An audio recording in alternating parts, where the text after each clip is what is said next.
इतने लायक नहीं थे जितना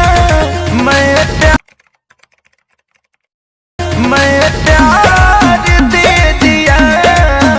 अबे हाँ आ रहा हूँ यार। कॉल तो नाक में दम कर रख दिया यार। हाँ हेलो कौन? परदेसिया। अबे कौन परदेसिया? किसके पास कॉल लगा दी? नाम तो बता, कौन है तू?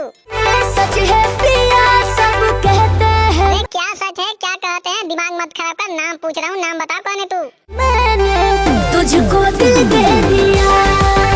अच्छा तू हमके दिल दे दिलू, जान ना पा बाल्टी मारेगा साला, पानी नहीं मांगेगा।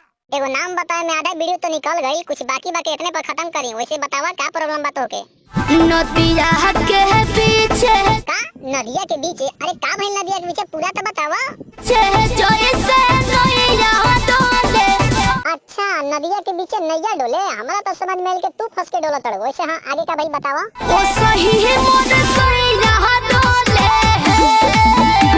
सही डोलो तो डोलावत रहा। वैसे एक बात बतावा, दुनिया में इतना लोग बा पर हमारे पास कॉल काहे कइलू तू? सब कहते हैं मैंने तुझको दिल दे दिया। काहे तोके और कोई ना मिलत रहे का दुनिया में जे तू हमके बलि के बकरा बना देलू? तोहर सूरतिया लागे बड़ी प्यारी हो। हमार सूरतिया तो बचपने से प्यारी बा, हमार माई कहत रहे। वैसे हम तोके ऐसन का कर देनी जे हमरा से प्यार हो गई? चोरवन के जैसन तू दिलवा चोरैला हो।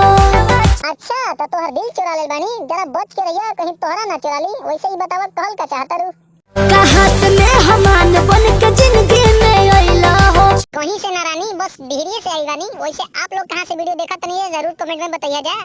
बातचीत तो बहुत भइल, अब कॉल रखा तनी, पर जितना दर्शक वीडियो देखा था ना उनसे कुछ कहता जाते जाते। तो आप लोग इस चैनल को सब्सक्राइब कीजिए, लाइक कीजिए और ज्यादा से ज्यादा शेयर कीजिए। सब कहते हैं मैंने तुझको